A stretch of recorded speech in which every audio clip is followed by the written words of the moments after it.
Good morning, downtown Indianapolis with a beautiful view of our skyline. We're so glad you're up with us. Friday. Woo! It is 6 o'clock. Yes, let's get the weekend started. We know you got to get through work first, although the clouds disappeared for us a little bit, Matt. I don't know if that was keeping us cooler here, and that is maybe indicative of how the weekend is going to go for us. The nice cool temperatures that we had are really going to start to heat up for us, but just hang on to this cool Friday because yes, we have it most of the day. Enjoy that because it is very short-lived. We are going to start to heat up right as everybody gets into the city for the Brickyard weekend, all the activities that begin out there today. So Matt, your best advice, it is really going to heat up. Yes, it will be.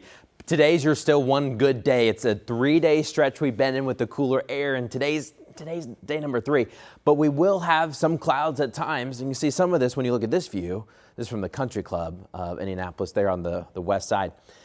Some of that will give you some extra shade throughout the morning and afternoon. So when we get to the 70s, but when you're in the shade, it's really fine out there. Right now we're in the 60s this morning at 64 degrees. That's the slightest of northeast breezes out there this morning.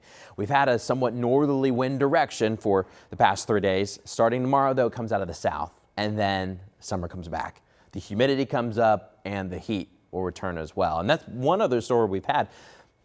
There's been no mugginess. We're in the pleasant category. It feels great out there this morning. It's not as chilly as yesterday morning. Remember, we had some 40s popping up on the map. We're 5 to 10 degrees warmer this morning than yesterday morning, but still cool. 58 in Marion and Galveston, at 61 in Sharpsville and Tipton. Good morning in Jay County. It's 59. Same in Muncie and Pendleton. Greenfield all sitting at 59 degrees. 57 in New Pal. 57 in Brownsburg, Crawfordsville. 60 degrees in Fishers and 50s farther to the south as well. We're going to have a great day today. We'll have some 70s. There will be extra clouds and there may be a spotty sprinkle. I think the majority of what you see will be eaten up by the high pressure, but if you got a stray raindrop, it will be possible. All right, let's talk traffic though this morning.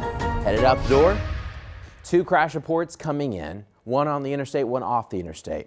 I'll start with this one out west. This is a report coming in from Washington Street or US 40 at Girls School Road on the west side.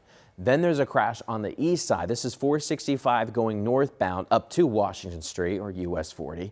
Due to a vehicle fire, the fire's been put out, but crews are still working on cleaning up this situation. Only one lane is open. That's why you see all this red popping up, and may just got in a new report of maybe another crash in the backup. We'll have to see, but the backup is getting kind of long. It's about 5-6 miles now.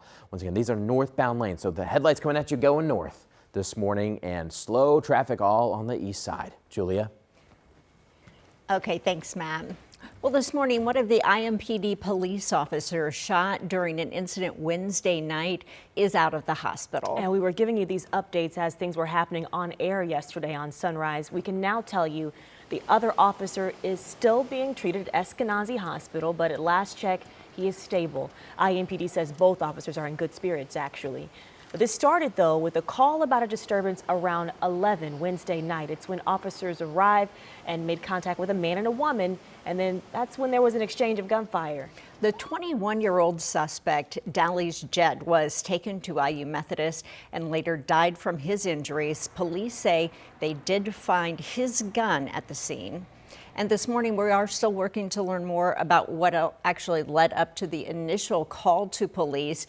We do have a request as well for the body camera footage from responding officers. Now, IMPD leaders say they do expect to release some of that video in the coming weeks. We know IMPD officers trained for this kind of scenario. Unfortunately, they hope it never happens. We talked to Indy FOP President Rick Snyder, who says officers also prepare for moments when they need to de-escalate a situation. But if things take a turn for the worse, Snyder says the next decisions come in a split second. In less time than the blink of an eye, a person can draw a gun and fire it and violently attack the officer before the officer even starts to be able to respond. They're always behind that reactionary curve, but that's where they fall back on their training. He goes on to credit body armor, trauma kits, tourniquets, and a quick response for helping save the lives of those officers when situations do turn like that. Well, a controversial immigration event planned for next weekend is already sparking a strong reaction to people living in Fishers. So organizers are bringing in a former Border Patrol leader for what's being called a mass deportation rally. Marina Silva is in Fishers this morning with how some of these details, though, are being kept pretty secretive. Marina, good morning.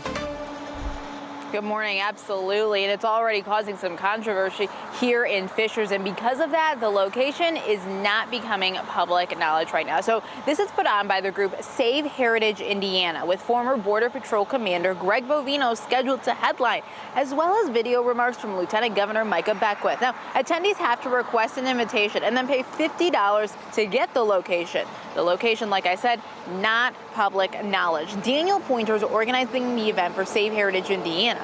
He says his group supports reducing both legal and illegal immigration. And we do welcome people from other cultures, unlike any other nation on the planet. So we are special in that regard. So then the question is, what does moderation look like? It's time to close the gates and let people marry in and merge.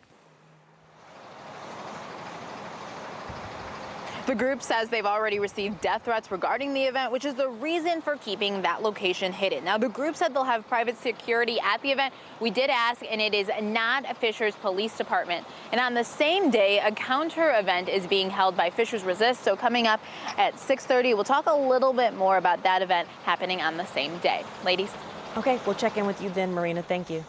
Well, Governor Mike Braun has appointed a new member to the Indiana Utility Regulatory Commission. The Capitol Chronicle reports Joby Gerals will replace outgoing Commissioner David Valletta. Valletta submitted his resignation after voting in favor of the $71 million rate hike for AES customers. The governor has now appointed 4 of the 5 board members. It's tasked with regulating Indiana utilities. Well, for the first time, school board candidates in Indiana can declare a political party on the ballot. Yeah, but already about half of them are choosing to remain officially undeclared. A state law passed last year that allows the party declaration but does not require that they list it there. The change is sparking debate over whether party labels actually bring transparency or if it brings politics into local school board races. Just gives you a little bit of a taste, maybe, of what their ideologies may be. They didn't feel it was necessary, and that's not how they function. It's not what motivates them. Now, there are 805 school board seats across the state on the ballot this election cycle. 1,042 candidates are vying for those seats. Well, today, people in Indianapolis can connect with potential employers and needed resources. Yeah, so maybe you need this or you can share it with someone that does. The East 38th Street branch of the Indianapolis Public Library is hosting a job fair. The YMCA will be there, Indy DPW will be there, and some other organizations too. You can take advantage of free resume printing inside. Plus, they'll connect you with organizations like IndyGo and the County Health Department and the library's social work team. So from 11 this morning until 3 this afternoon is when this is happening at the Indianapolis Library. And how about a quick and easy way to get rid of all that old paperwork and even electronics safely?